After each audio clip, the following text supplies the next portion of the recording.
Topik kita ini bukan topik yang baru sebenarnya. Left behind adalah topik yang sudah lama, khususnya jika kita bicara soal akhir zaman. Di tahun 1995, sebuah buku ditulis laris manis, serial daripada Left Behind. Itu ada 10 buku terlaris di abad ke-20, itu salah satunya Left Behind. Akhirnya menjadi 16 buku serinya Left Behind. Ya, tertinggal di bumi. Ini adalah bagian daripada cerita akhir zaman. Masalahnya adalah apakah yang dikisahkan di film itu benar-benar alkitabiah atau tidak. Sebab pengaruh dari film ini begitu meluas seluruh dunia. Banyak orang percaya bahwa film ini alkitabiah, yang benar seperti itu. Ini menjadi masalah ini. Menurut film ini atau novel ini, sebenarnya jenis tulisannya novel. Seperti biasa, manusia dikasih tahu itu novel, dipercaya. Dikasih tahu ini benar, dicurigai. Memang nggak benar ini. Penulisnya sih jujur, ini novel, fiksi. Ya, oke. Di situ dikisahkan tiba-tiba jutaan orang Kristen hilang tanpa bekas. Dan ini kejadiannya global, tidak hanya di satu kota. Kalau hari ini virus mengglobal, masih ada orangnya. Masih bisa sembuh. Bahkan rate kematiannya cukup rendah sebenarnya. Saya diberitahu entah benar entah tidak sekitar 2,5% ya, atau 3%. Rate kematian, rendah itu. Tapi ini tiba-tiba jutaan orang menghilang tanpa alasan.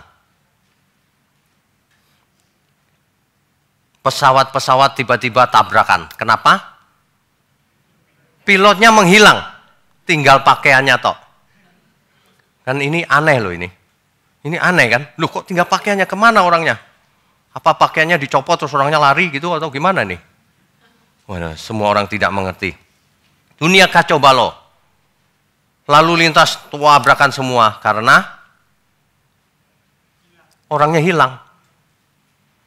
Itulah sebabnya di film, ini film ya, dibuat kebijakan, ini nggak tahu bercanda nggak tahu enggak nih. Pilotnya itu, co-pilotnya nggak boleh satu agama. Sebab kalau satu diangkat, satu masih ada pasti. Meneruskan. Aduh, ini tanda-tanda global ini.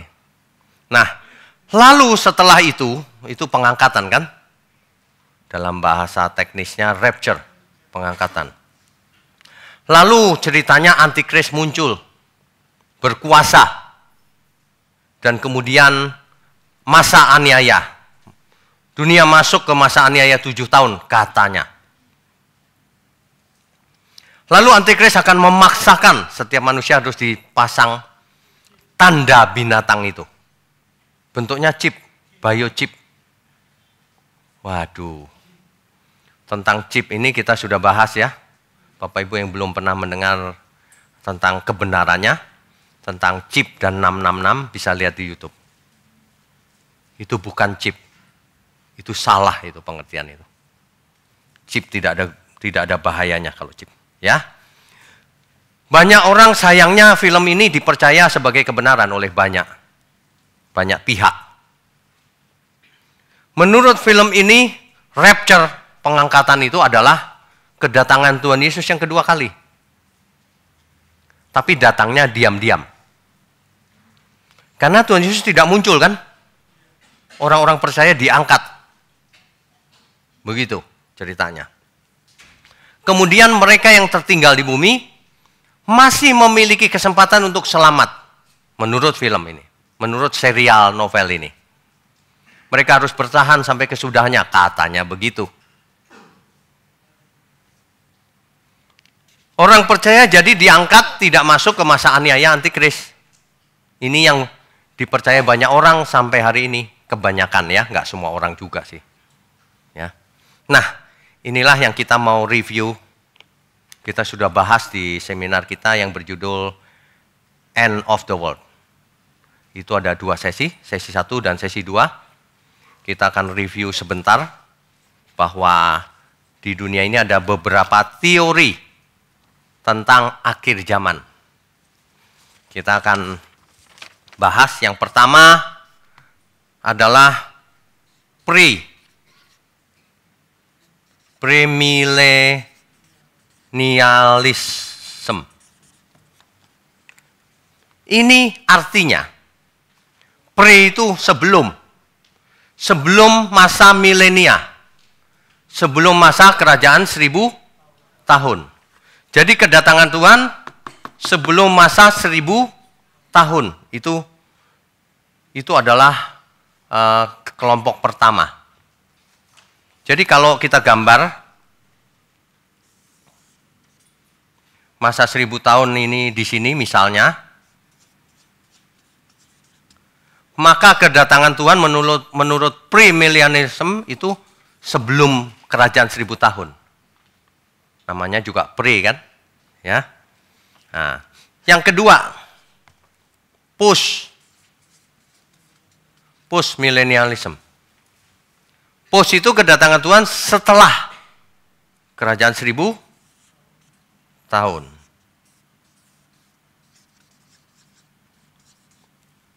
Ini di sini.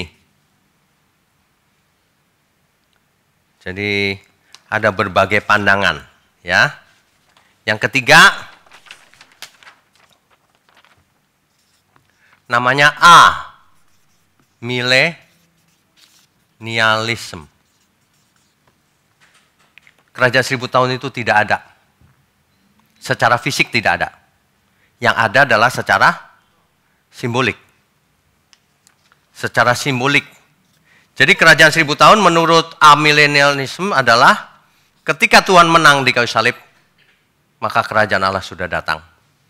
Inilah sampai kedatangannya nanti yang kedua kali. Inilah yang dimaksud dengan 1000 tahun. 1000 tahunnya pakai tanda kutip. Simbolik. Ada 3 macam begini. Ini jelas ya? Oke. Jadi yang mana yang benar? Nah, inilah yang kita mesti pelajari kalau mau lengkap ya, Left Behind. Film itu, Left Behind itu, pakai teori yang pertama. Itu film itu. Jadi kedatangan terjadi rapture lebih dahulu sebelum masa aniaya. Itu pakai yang pertama ini. Ya. Nah, cerita yang pertama ini dibagi lagi menjadi beberapa teori lagi. Di sini kan ada masa 7 tahun aniaya. Ada yang berpendapat bahwa pengangkatan terjadinya di sini. Sebelum masa aniaya. Namanya pre-tribulation. Kan masa aniaya ini disebut tribulasi.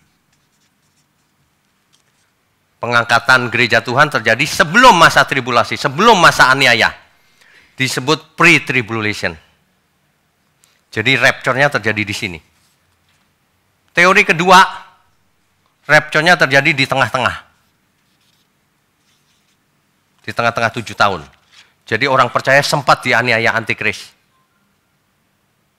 Yang bertahan, yang selamat. Ini teori kedua. Namanya mid-tribulation. Di tengah-tengah. Ya. Nah, yang ketiga tentu saja push. Di sini terjadinya. Kalau terjadinya di push ini, berarti tidak ada rapture.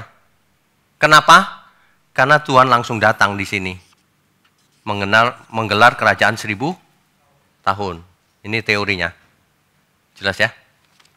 Terus 1000 tahun ini siapa yang memerintah? Ada 2 teori lagi. Kalau yang memerintah Israel, itu disebut dispensational teori. Kalau yang memerintah adalah orang-orang percaya,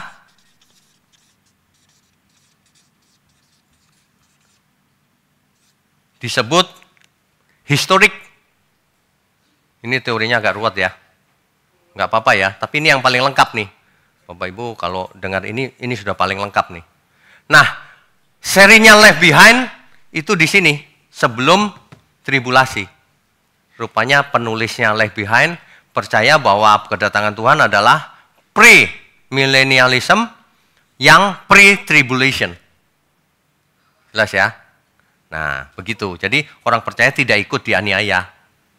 Nanti setelah masa pre-tribulation selesai, maka Tuhan Yesus datang secara fisik ke bumi, mendirikan kerajaan 1000 tahun di bumi. Ini cerita yang ini, teori yang ini. Setelah 1000 tahun selesai, maka diadakan apa? Kebangkitan orang mati. Lalu diadakan apa lagi? Penghakiman. Orang percaya dibawa ke surga selamanya, hidup kekal. Orang yang tidak percaya dibuang ke neraka. Begitu ceritanya. Jelas ya? Oke. Yang berikutnya, post-tribulation. Post-tribulation ya, tiba-tiba Tuhan Yesus datang. Nggak ada tribulasi dan sebagainya, itu nggak ada urusan. Pokoknya setelah kerajaan 1000 tahun baru datang Tuhan Yesus. Nah, kalau yang ketiga, inilah yang kita bahas. Kerajaan 1000 tahun yang dimaksud adalah kita hari ini. Kita dipimpin oleh Roh Kudus. Sesungguhnya kalau kamu mengusir setan demi nama Tuhan, kerajaan Allah sudah datang. Alkitab ngomong gitu kan? Jadi kerajaannya adalah 1000 tahun sekarang ini. Gitu. Jelas ya? 1000 tahunnya tanda kutip. Figuratif, simbolik. Nah, yang manakah yang benar? Ini yang penting.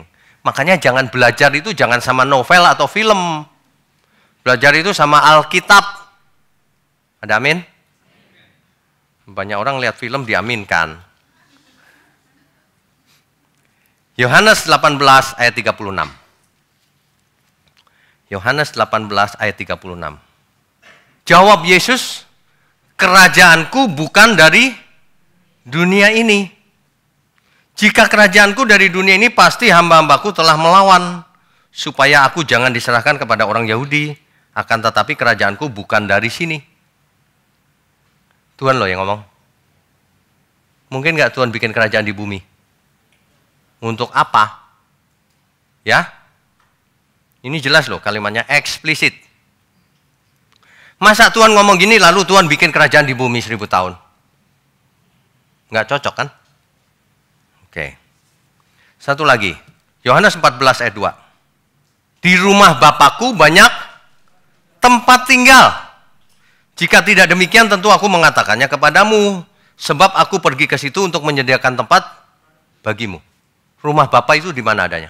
Di bumi atau di surga? Jelas ya? Tuhan pergi menyediakan tempat bagi kita. Bukan di bumi. Di rumah Bapakku banyak tempat tinggal. Makanya kalau orang baca Alkitab itu selama ini nggak teliti sebenarnya. Padahal ada di Alkitab semuanya. Oke. Jadi kalau demikian, hati-hatilah baca Alkitab. Ya. Nah, kalau yang ini, amilenialisme ini, jadi tidak ada kerajaan 1000 tahun secara fisik di bumi, nggak ada. Tetapi secara simbolik, iya, sekarang ini. Yang kedua, milenium ini adalah zaman kemenangan Tuhan Yesus. Kan Tuhan Yesus sudah menang, bukan?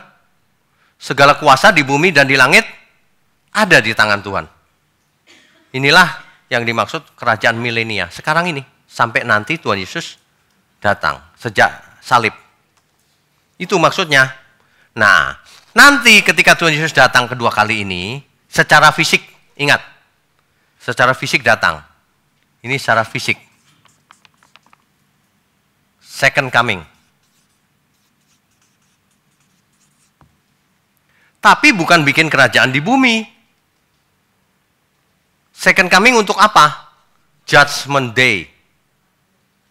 Hari penghakiman. Hari penghakiman itu hari penghukuman. Bukan hari penghakiman tuh begini, setiap orang dipanggil, disuruh lihat TV, hidupnya dulu begini begitu lalu diadili. Bukan begitu. Penghakiman itu ketok palu, hukuman. Setelah itu termasuk kebangkitan terjadi di sini. Jadi di sini ada penghakiman, ada kebangkitan. Ya, betul ya. Setelah itu dibagi dua. Satu ke surga, ke LB3, langit baru bumi baru, satu ke neraka. Begitu ya. Oke, nah sekarang kita baca Alkitab ayat-ayatnya ya. 1 Tesalonika 4 ayat 13 sampai 18.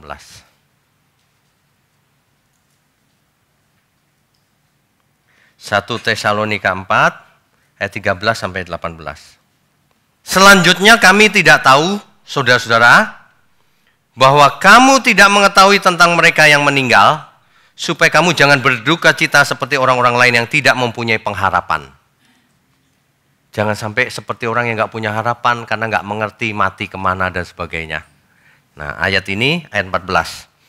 Karena jikalau kita percaya bahwa Yesus telah mati dan telah bangkit, maka kita percaya juga bahwa mereka yang telah meninggal dalam Yesus akan dikumpulkan Allah bersama-sama dengan Dia. Jadi orang yang mati di dalam Tuhan akan bersama-sama dengan Tuhan. Ayat 15. Ini kami katakan kepadamu dengan firman Tuhan kita yang hidup, yang masih tinggal, kita yang hidup yang masih tinggal sampai kedatangan Tuhan. Artinya, kalau Tuhan sudah datang tapi kita masih hidup, sekali-kali tidak akan mendahului mereka yang telah meninggal. Artinya yang meninggal lebih dahulu. Ayat berikutnya. Sebab pada waktu tanda diberi, yaitu pada waktu penghulu malaikat berseru dan sangkakala Allah berbunyi, maka Tuhan sendiri akan turun dari surga, dan mereka yang mati dalam Kristus akan lebih dahulu bangkit. Jadi ketika Tuhan Yesus datang yang kedua kali, yang mati bangkit lebih dahulu. Ayat berikutnya. Sesudah itu kita yang hidup, yang masih tinggal, akan diangkat bersama-sama dengan mereka dalam awan menyongsong Tuhan di angkasa. Ingat, kedatangan Tuhan Yesus cuma sampai di angkasa. Tidak akan sampai di bumi, tanah. Ya. Demikianlah kita akan selama-lamanya bersama-sama dengan Tuhan. Jadi kita diangkat, dibangkitkan, yang masih hidup diubah seketika tubuhnya, dan bersama-sama dengan Tuhan selama-lamanya. Karena itu, hiburkanlah seorang akan yang lain dengan perkataan-perkataan ini. Jadi kita pakai ayat ini untuk menghibur orang yang mati begitu sedih. Jangan sedih, ada pengharapan di dalam Tuhan. Nanti Tuhan Yesus datang kembali. Ya. Cuma pastikan kalau Tuhan Yesus datang, jangan ketinggalan. Behind. Waduh, kalau ketinggalan, tidak ada kesempatan kedua. Tidak seperti film itu masih berusaha selamat. Gak bisa. Memangnya Tuhan balik lagi nanti? Ada yang ketiga gitu? Kan enggak. Kedua kali dibawa ke surga, ya udah gak balik. Bagaimana mau selamat yang di bumi? Ya. Oke. Nah, di dalam ayat 17, di situ ada kata diangkat bersama-sama dengan mereka dalam awan menyongsong Tuhan di angkasa. Ya. Diangkat. Perlu dilihat teks aslinya ini. 1 Tesalonika 4 ayat 17. Ada kata diangkat. Terjemahan bahasa Indonesia diangkat. Tapi aslinya itu adalah harpagesometa namanya, bahasa Yunani. Dipakai akar katanya harpatsu.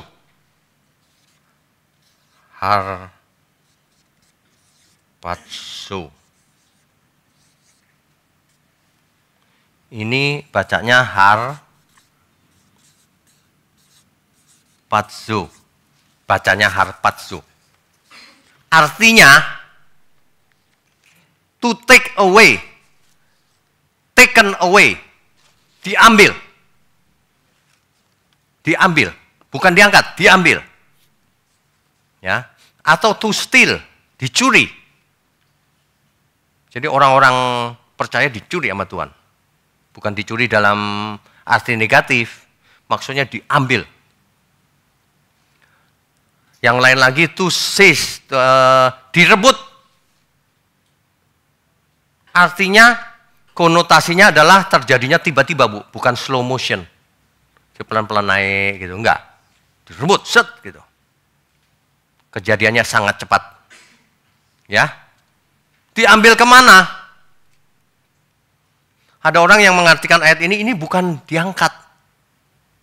Tapi ditangkap serdadu Romawi. Apa hubungannya kedatangan Tuhan sama serdadu Romawi? Nggak nyambung, bro. Ini coba dibaca ayat tadi, kita baca lengkap ya tadi ya.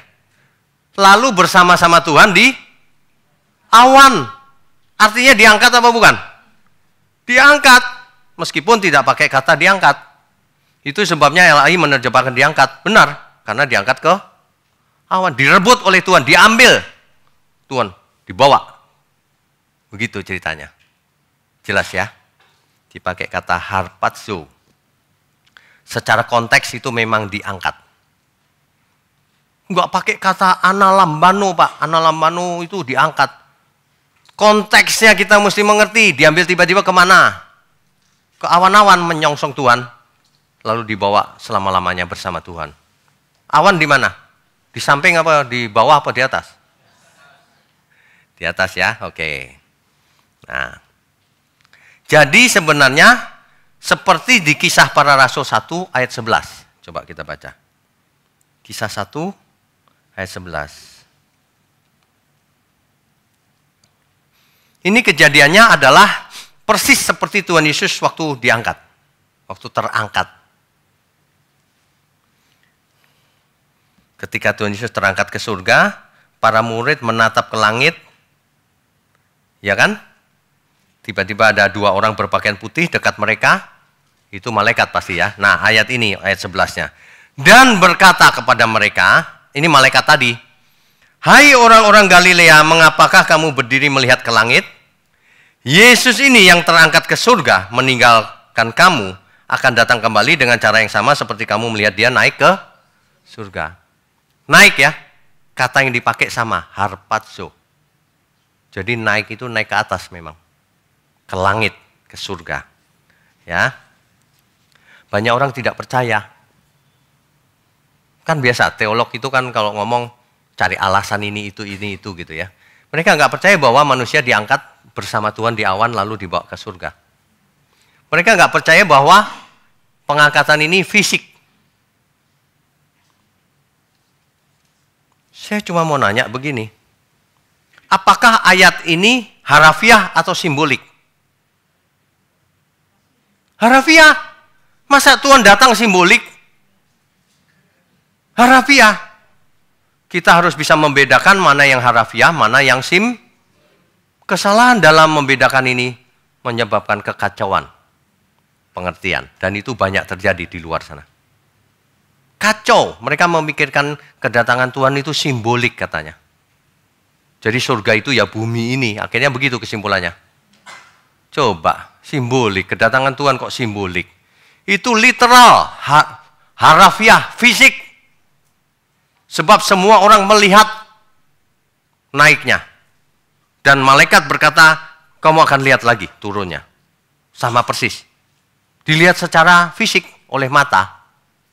Bukan simbolik. Amin ya. Kalau naiknya fisik, datangnya juga fisik, bukan simbolik. Ada yang mengartikan begini di luar sana. Kedatangan Tuhan itu simbolik, sudah datang sebenarnya. Makanya jangan tunggu-tunggu kedatangan Tuhan lagi. Udah gak bakalan datang lagi bro. Gitu. Karena mereka berpikir itu simbolik. Tuhan sudah datang nih, Injilnya sudah ada. Kita nggak bicara soal itu, kita bicara fisik Tuhan datang. Untuk menjemput kita semua. Amin ya. Kan begitu. Yang bahaya itu gini loh.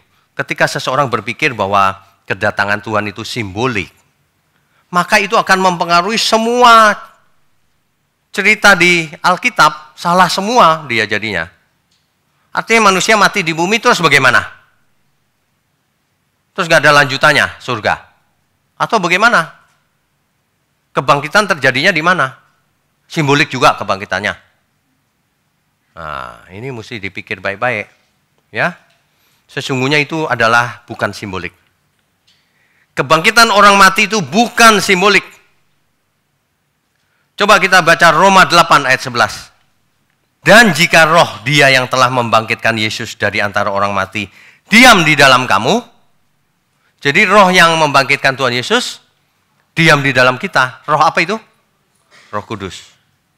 Maka ia yang telah membangkitkan Kristus Yesus, Roh Kudus yang telah membangkitkan Kristus Yesus itu dari antara orang mati akan menghidupkan juga tubuhmu yang fana itu oleh rohnya yang diam di dalam kamu.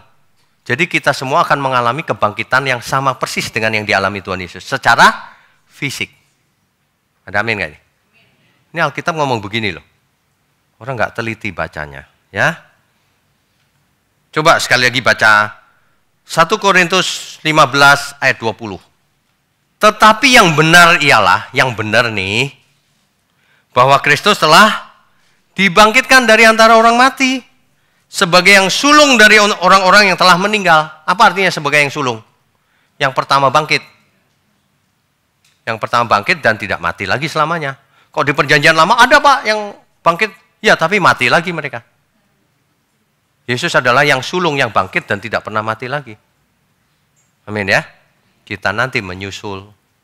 Nah, begitu ya. Ayat 17-nya.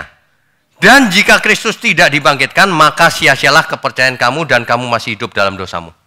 Kalau Kristus nggak bangkit, cuma simbolik, maka sia-sia iman kita. Buat apa akhirnya mati nggak bangkit? Gitu loh maksudnya. Jadi kebangkitan Tuhan itu fisik. Kebangkitan kita juga fisik, bukan rohnya. Banyak orang berpikir kebangkitan itu roh. Kalau kebangkitan roh itu nggak usah nunggu Yesus datang kembali. Ketika orang mati, rohnya sudah keluar dari tubuhnya. Jelas ya? Oke, kita lanjutkan. Kata harpazo ini dipakai di banyak tempat. Antara lain Kisah Rasul 8 ayat 39, 2 Korintus 12 ayat 2 sampai 4, Wahyu 12 ayat 5. Di situ jelas konteksnya. Dibawa lari tiba-tiba. Jadi kita nanti ketika Tuhan Yesus datang kedua kali, tiba-tiba kita dibawa lari. Kemana? Ke awan-awan. Itu artinya diangkat. Jadi urutannya begini Bapak Ibu. Nanti urutan kedatangan Tuhan itu begini. Yang pertama, yang mati dalam Kristus, yang mati dalam Tuhan, bangkit lebih dulu. Ini urutannya. Jadi bangkit dulu yang mati. Ya, ini adalah 1 Tesalonika 4 ayat 16. Kemudian yang terjadi, yang masih hidup, diapain? Dimatikan dulu lalu dibangkitkan? Enggak. Diubahkan seketika, diubah. Betul? Diubah seketika. Kita baca 1 Korintus 15 ayat 51 dan 52. 1 Korintus 15, 51 dan 52. Sesungguhnya aku menyatakan kepadamu suatu rahasia. Kita tidak akan mati semuanya, tetapi kita semuanya akan diubah. Dalam sekejap mata pada waktu bunyi nafiri yang terakhir, ya diubah seketika pada waktu itu. Sebab nafiri akan berbunyi, dan orang-orang mati akan dibangkitkan dalam keadaan yang tidak dapat binasa. Dan kita semua akan diubah. Diubah yang hidup ya. Lalu bersama-sama menuju kemana? Awan menyongsong Tuhan Yesus. Dan bersama Tuhan selama-lamanya. Kan gitu kan?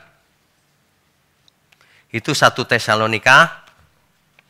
Ini 1 Tesalonika 4 ayat 17. Gitu. Tadi sudah kita bacakan ya, jelas itu mah. Nah, coba kita baca 2 Petrus 3 ayat 13. 2 Petrus 3 ayat 13. Tetapi sesuai dengan janjinya, kita menantikan langit yang baru dan bumi yang di mana terdapat kebenaran. Artinya bersama-sama Tuhan di mana?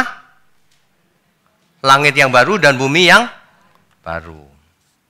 LB 3. Langit dan bumi yang baru ini adalah bumi yang ini direnovasi atau yang baru? Yang baru. Ada orang yang berpikir bahwa langit dan bumi yang baru itu, bumi yang lama ini dijadikan baru oleh Tuhan. Nggak cocok dengan ayat-ayat lain itu. Padahal manusia akan diangkat di awan-awan dan lalu dibawa ke langit baru, bumi baru. Sedangkan bumi, apa yang terjadi dengan bumi yang ditinggal Tuhan ini? Ya? Lautan api? Tahu dari mana? Dari film. Harus baca Alkitab yang lengkap, ya. Coba kita baca. 2 Petrus 3 ayat 6 sampai 7. Ini happy ending kan? LB 3.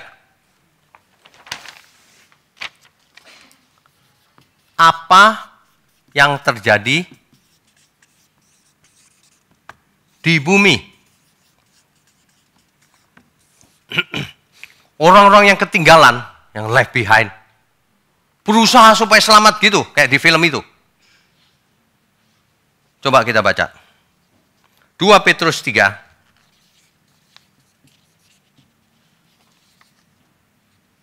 Ayat 6 sampai 7. Dan bahwa oleh air itu bumi yang dahulu telah binasa dimusnahkan oleh air. Ini cerita apa? Nuh. Tapi setelah zaman Nuh, Tuhan berjanji tidak akan memusnahkan bumi lagi dengan air bah. Ayat berikutnya. Tetapi oleh firman itu juga, langit dan bumi yang sekarang terpelihara dari, apa maksudnya? Dipelihara dari api, jangan kena api dulu, nanti kenanya. Dan dengan, apa itu? Dan disimpan untuk hari penghakiman dan kebinasaan orang-orang fasik. Jadi oleh apa? Binasanya? Api. Bukan air, tapi api. Bukan direnovasi, bro. Dibakar. Ya. Oke. Ayat 10 sampai 12. Coba. Masih 2 Petrus 3.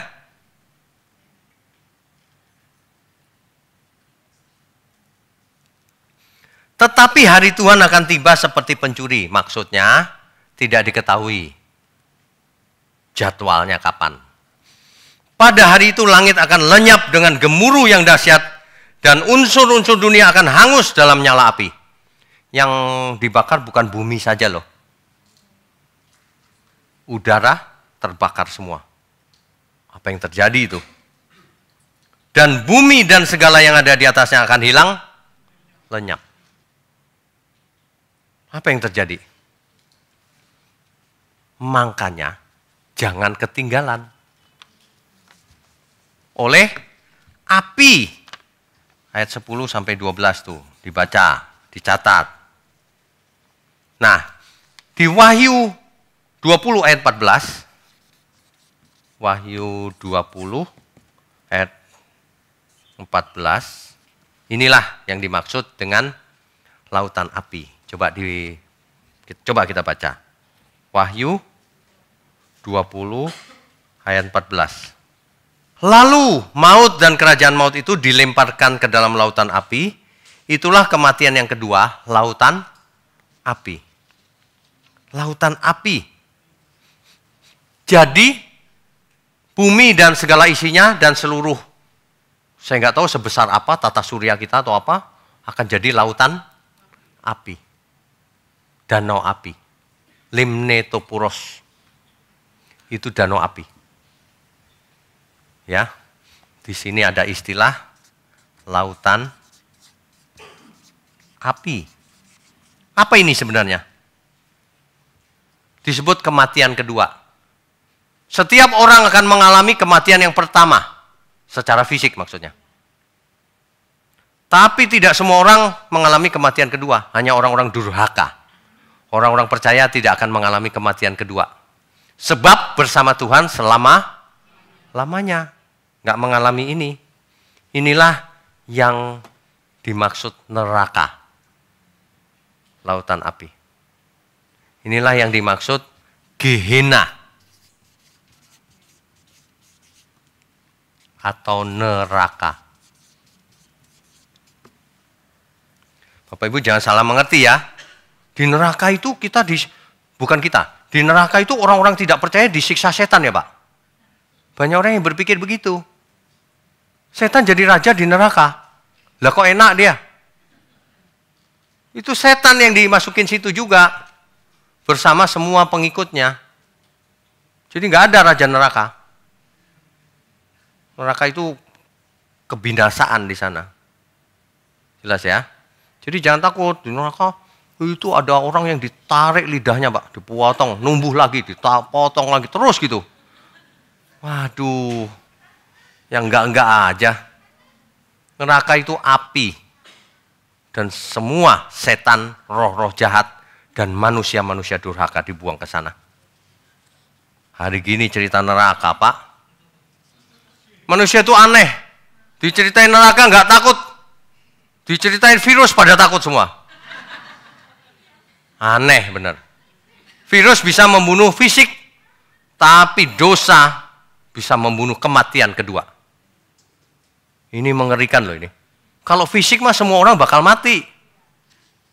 Tapi kalau ini jangan sampai. Jangan sampai ketika Yesus datang kedua kali, ketinggalan di bumi. Waduh, itu sudah tidak ada kesempatan lain. Makanya film itu salah. Yang ketinggalan di bumi lenyap karena jadi lautan api. Itulah neraka yang sebenarnya. Neraka bukan di alam roh. Bukan. Kenapa? Karena waktu Yesus datang dibangkitkan semua orang. Bangkitkan artinya fisik. Dibakar secara fisik. Cuma bedanya fisiknya bukan fisik yang ini. Kalau seperti yang kita sekarang dibakar sebentar hilang, nggak ada masalah kan, hilang, nggak berasa. Di sana dikatakan ulatnya tidak pernah mati. Itu suatu ungkapan bahwa itu sengsaranya selama-lamanya. Amin ya. Manusia kalau mengerti hal ini ya, dia akan takut berbuat dosa. Dia akan bertobat. Manusia itu aneh memang. Dikasih tahu, bro, Tuhan ada di sini. Ya aku udah tahu, nggak takut dia. Coba kita ngomong, bro, barusan setan lewat, langsung deh. Mana? Gitu. Orang manusia kok lebih takut setan dibanding Tuhan. Aneh. Tuhan bukan di sini, tapi ada dalam diri kita. Roh Kudus selalu menyertai kita kemanapun kita pergi. Amin. Jadi jangan takut apapun. Hidup bertanggung jawab. Jaga kesehatan. Jadi berkat. Kalau situasi lagi begini, jadilah berkat. Jangan berpikir diri sendiri. Hari gini masih berpikir diri sendiri. Nanti kalau Tuhan datang ditinggal. Justru dalam situasi yang rumit, kita harus jadi berkat. Tentu saja dengan bertanggung jawab, jaga kesehatan, jaga kebersihan. Ada orang yang butuh pertolongan, kirimin makanan. Perhatian. Itulah bentuk nyata iman kita menyenangkan Tuhan itu. Jangan cuma di gereja merenung-renung terus. Kesukaanku merenungkan firman Tuhan, Pak, soalnya. Iya, kesukaanmu melamunkan firman Tuhan, Tok. Enak aja merenung. Nggak boleh hanya merenung, harus melakukan. Kan begitu ya. Ini perlu disadarkan loh. Aku merenungkan firman Tuhan Pak setiap hari, setiap pagi. Dilakukan nggak? Oke. Jadi meskipun ayat-ayat Alkitab ini begitu jelas, ternyata ada pengertian-pengertian lain yang meleset loh. Saya perhatikan gitu ya khotbahnya orang-orang, saya perhatikan tulisannya orang-orang gitu. Meleset. Bahkan sebelum kesini tadi pagi saya masih buka, orang ngomong apa sih tentang left behind. Meleset. Salah satunya begini, yang tertinggal di bumi masih bisa selamat dengan usahanya sendiri. Itu dapat dari mana teori itu? Ayatnya nggak ada bro. Ngawur itu. Masuk ke masa kesusahan besar, antikris. Nggak ada ayatnya itu. Justru ketika Tuhan Yesus datang, semua dibawa ke bersama Tuhan selamanya, bumi jadi lautan api. Sekarang masih dipelihara dari api. Dipelihara itu ditahan supaya nggak muncul apinya. Sampai kapan? Sampai kedatangannya yang kedua. Nggak pakai air bah lagi. Kalau cuma pakai air bah, manusia teknologi sudah hebat, bikin kapal selam. Seperti film 2012. Ya kan? End of the world kok bikin kapal selam 2012. Nggak cocok banget kan? Lautan api, mau kemana engkau pergi? Kalau nggak bersama Tuhan. Pakai pesawat ruang angkasa, percuma. Nggak sempet starter. Nggak sempet nyalain. Wong itu kejadiannya tiba-tiba. Ya kan? Tiba-tiba. Nggak bisa melarikan diri. Kemana engkau melarikan diri? Ke bulan. Bulan juga lenyap. Ayo, kemana? Nggak bisa. Ya. Yang perlu diperhatikan itu begini. Yang mati bangkit lebih dulu. Bangkit pakai tubuh kemuliaan. Yang hidup, tubuhnya diganti tubuh kemuliaan. Sebab kalau nggak diganti, dibawa ke langit baru bumi baru, sampai ke ruang angkasa, jadi es mambo gitu. Kan dingin di angkasa. Mati dong pakai daging yang ini. Itu sebabnya Alkitab berkata, darah dan daging tidak mendapat tempat di kerajaan. Nggak bisa, nanti diganti yang baru. Fisik surgawi. Oh, itu mantap loh.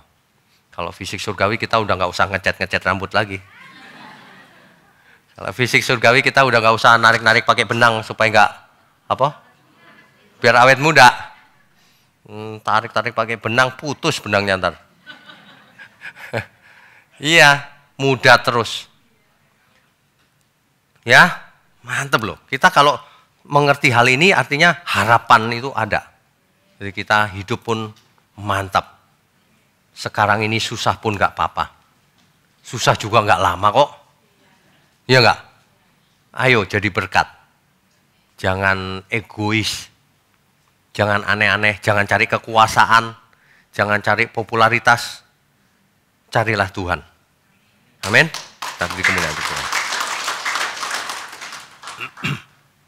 Yang pasti kedatangan Tuhan itu terjadi sangat cepat dan global. Global, bukan cuman Grisenda lu, kedatangan Tuhan. Bukan. Seluruh dunia. Kita baca Matius 24 ayat 27. Matius 24 ayat 27. Sebab sama seperti kilat memancar dari sebelah timur dan melontarkan cahayanya sampai ke barat, demikian pula lah kelak kedatangan anak. Seperti kilat itu cepat atau enggak? Waduh, bias gitu. Ada orang yang bisa memandang kilat. Tadi dari mana ya ujungnya ya? Telat, sudah hilang. Ya, saking cepatnya, ya. Nah, jadi kejadiannya global dan sangat cepat. Itu sebabnya dipakai kata harpazo. Taken away, dan itu at a sudden. Direbut tiba-tiba, dibawa lari gitu. Cepat.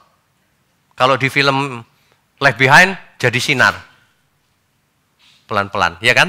Nggak jadi sinar, jadi tubuh kemuliaan. Ada amin? Tubuh kemuliaan itu sinar, Pak. Jangan sok tahu. Tubuh kemuliaan ya tubuh kita, ya begini, tapi bahannya beda.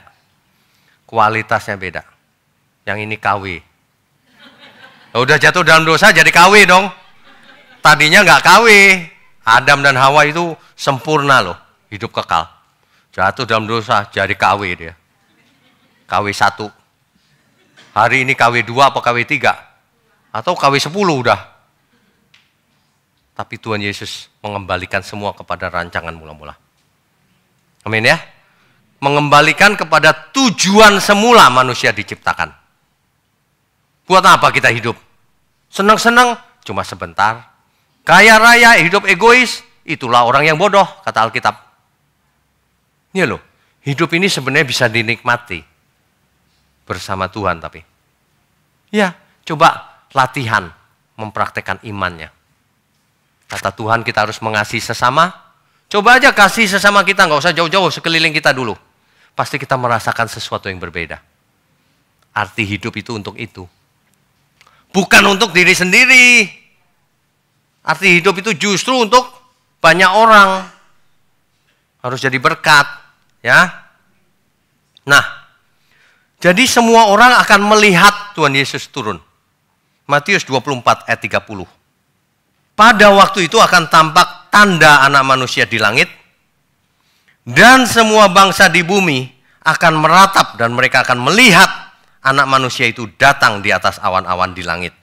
Dengan segala kekuasaan dan kemuliaannya. Melihat semua orang? Ya. Bagaimana cara melihatnya, Pak? Bumi kan bulat.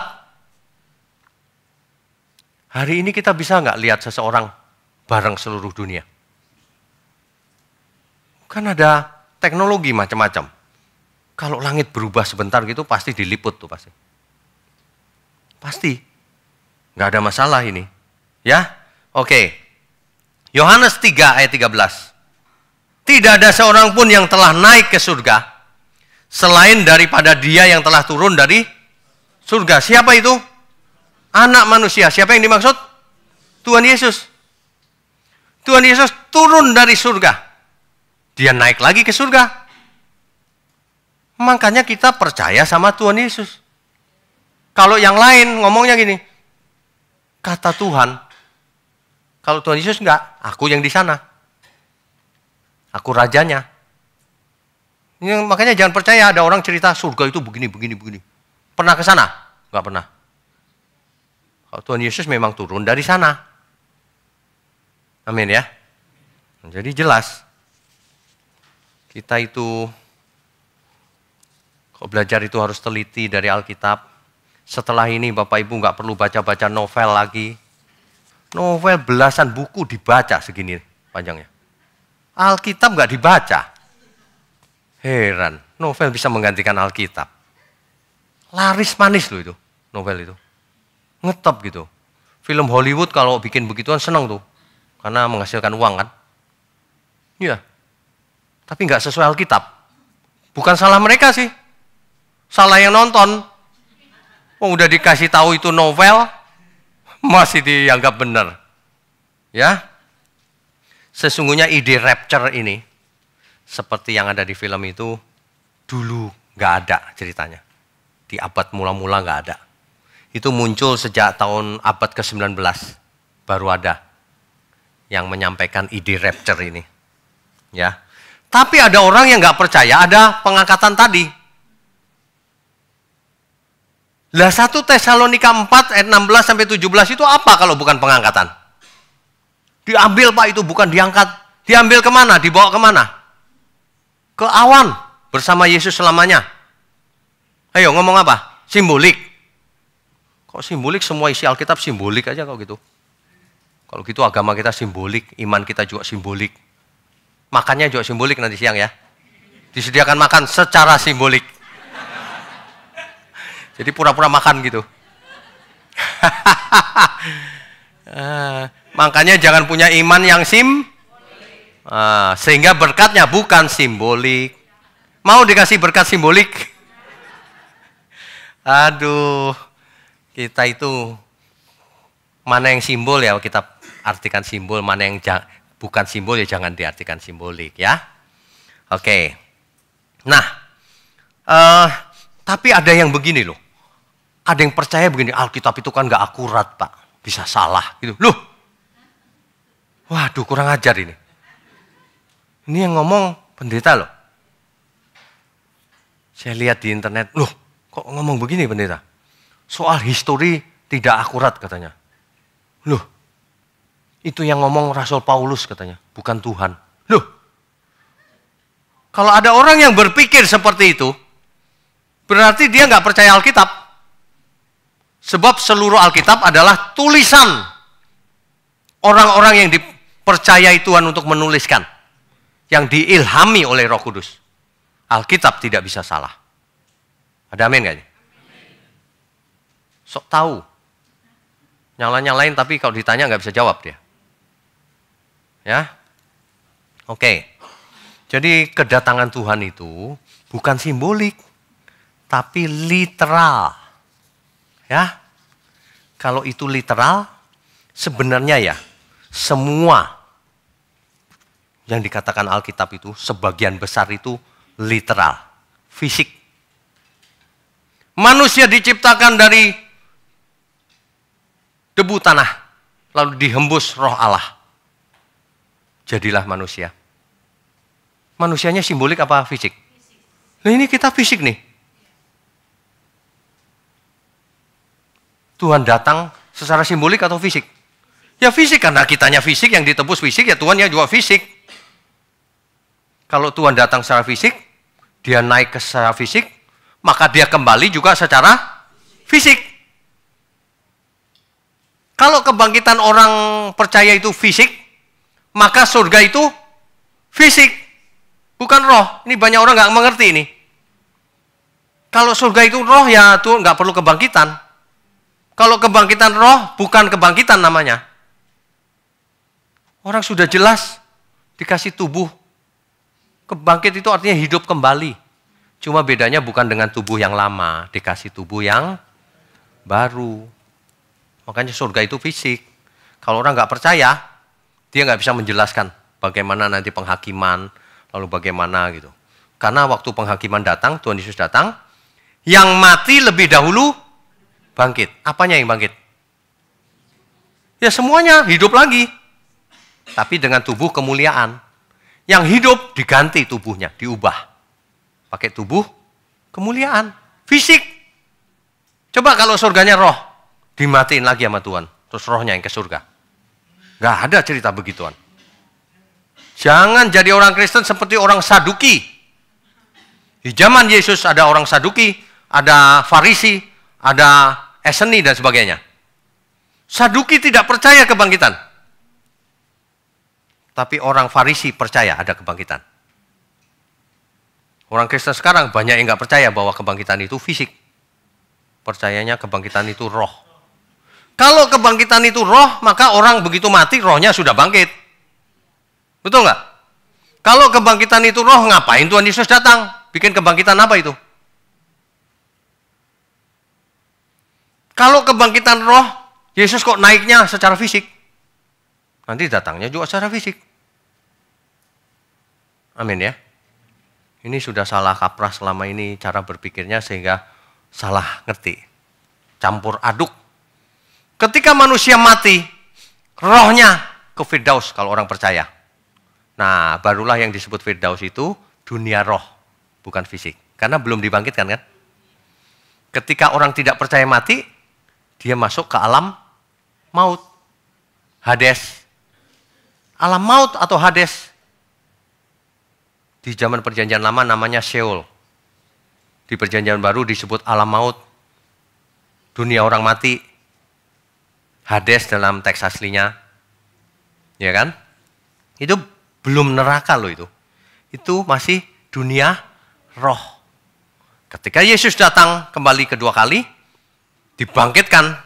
Yang dibangkitkan bukan cuma orang benar loh. Yang nggak benar ini juga dibangkitkan. Tapi untuk dibuang ke lautan api. Mengalami kematian yang kedua. Yang kekal, yang kedua. Tapi orang percaya tidak mengalami kematian yang kedua. Dibawa ke langit baru, bumi baru bersama Tuhan. Nanti ada orang mengatakan begini, kerajaan Tuhan itu di bumi, Pak. Buktinya ada ayat di kitab Wahyu. Surga turun. Dari surga turun Yerusalem baru, katanya gitu. Harus mengerti itu artinya apa. Yerusalem baru itu ibu kota di pusatnya pemerintahan nanti. Di langit baru, bumi baru. Bukan di bumi. Salah mengerti itu. Kitab Wahyu itu penuh dengan simbolik-simbolik. Yang kalau disalah mengerti kacau balau. Ingat, kebenaran itu utuh. Saling melengkapi, saling menjelaskan. Gak bisa mengartikan ini begini terus pura-pura gak tahu ayat yang ini. Gak bisa, harus semua saling lengkap. Melengkapi. Amin ya. Begitu. Tapi gini loh. Kalau ada perbedaan sedikit-sedikit pengertian, itu mungkin, masih mungkin.